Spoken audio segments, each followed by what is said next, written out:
peux vous trouver dans la région liégeoise, à Bleugny, et plus précisément à Bleugny-Mines, qui est le dernier charbonnage qui a été en activité dans cette partie-ci de la Wallonie.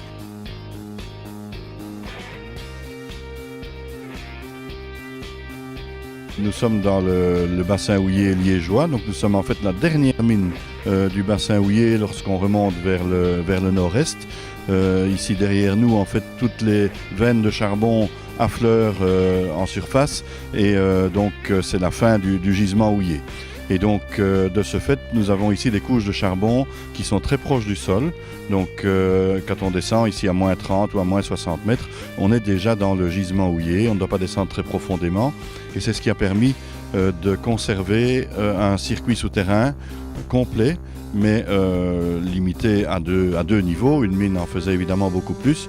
Et on peut garder ça au-dessus du niveau de l'eau, qui est un élément essentiel pour pouvoir visiter dans des conditions de sécurité et dans des conditions de gestion correctes.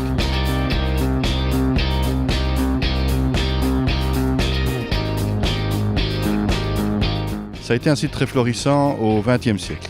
Donc en fait, on est ici dans une zone où on extrayait de l'anthracite. Donc de l'anthracite, c'est un charbon très dur, très calorique. Et donc ce charbon a surtout été prisé au XXe siècle parce qu'on savait le brûler correctement.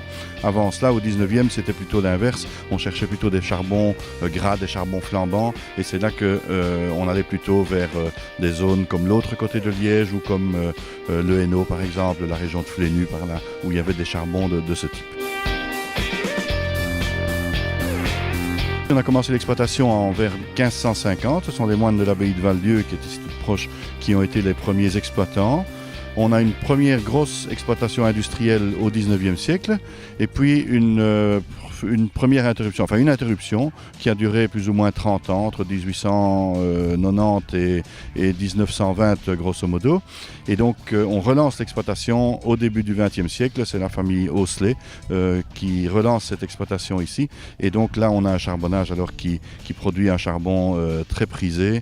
Et si on termine ici l'exploitation, c'est notamment parce que ce charbon se vendait à un prix très élevé, donc l'exploitation était moins en perte que d'autres charbonnages.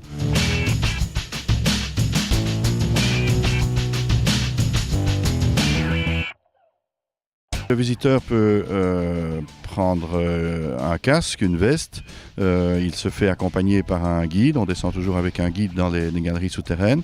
Et il prend la cage de mine comme les mineurs le faisaient. Donc nous avons essayé de conserver ici un exemple type de la façon dont on a travaillé à Liège aux alentours des années 1960-1970.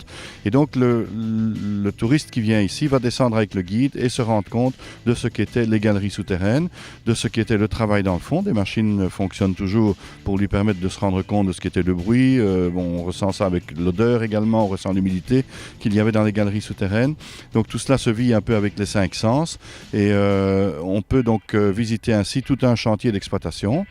Ensuite, on remonte comme le charbon, pas comme les mineurs, mais comme le charbon, et on va à ce qu'on appelle la recette et le triage lavoir. Donc c'est l'endroit où on récoltait les berlines de charbon, mais c'était jamais du charbon pur, il était mélangé avec de la pierre, donc il fallait le trier et le laver. Et donc on découvre en fin de visite tout ce processus de valorisation avant la vente. Il y a un musée bien sûr, parce que ce qu'on montre dans le fond n'est pas complet, donc on essaye avec le musée de donner un plan plus large, à la fois au niveau du temps et au niveau de l'espace.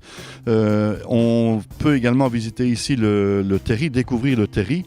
Alors un terri, pourquoi? Parce que c'est un tas de cailloux, donc qu'est-ce que ça peut nous apprendre? Mais en fait, c'est un lieu de vie extraordinaire où on découvre justement comment la vie s'installe sur des roches stériles, sur des endroits où a priori la vie ne devrait pas naître. Donc quelles sont les plantes pionnières, quelles sont les espèces pionnières, comment la biodiversité s'installe, etc. Donc ça c'est très intéressant à découvrir. Et puis nous avons également un tortillard, un petit train routier qui permet de découvrir la région. Nous sommes ici aux portes du pays de Herve, une très belle région herbagère, bocagère, et donc nous proposons la découverte de tout cela. Il y a également des plaines de jeux, il y a également un petit parc animalier pour se détendre, donc que ce soit les Bleunitois ou les touristes, tout le monde est le bienvenu aussi pour cela. On peut vraiment passer une journée complète ici et même un peu plus si on veut, puisqu'il y a également un centre d'hébergement qui pourrait également vous loger. Donc, mais en une journée, on peut déjà visiter beaucoup de choses ici. Il faut juste prendre cette journée complète parce qu'une heure ou deux ne suffisent pas.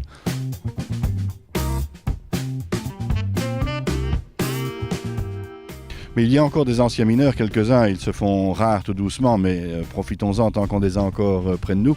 Oui, bien sûr, c'est important parce que cette histoire, elle concerne des tas de pans de notre vie. Et donc, si on ne veut pas revivre les mauvais côtés de cette histoire, on a intérêt à bien l'étudier et à bien la comprendre.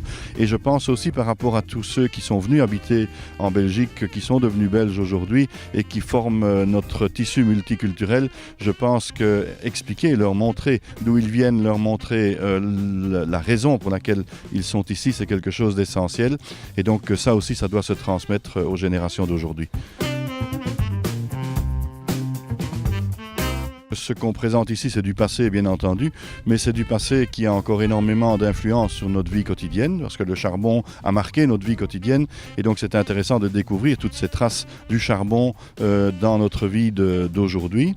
Je leur dirais également, mais venez ici passer un moment de détente. C'est de l'apprentissage, mais c'est de l'apprentissage avec les 5 sens. C'est une expérience qu'on vit ici, et donc c'est également une forme de détente que l'on peut prolonger d'ailleurs par des plaisirs plus gustatifs, puisque nous avons également une brasserie, nous avons également un restaurant, etc.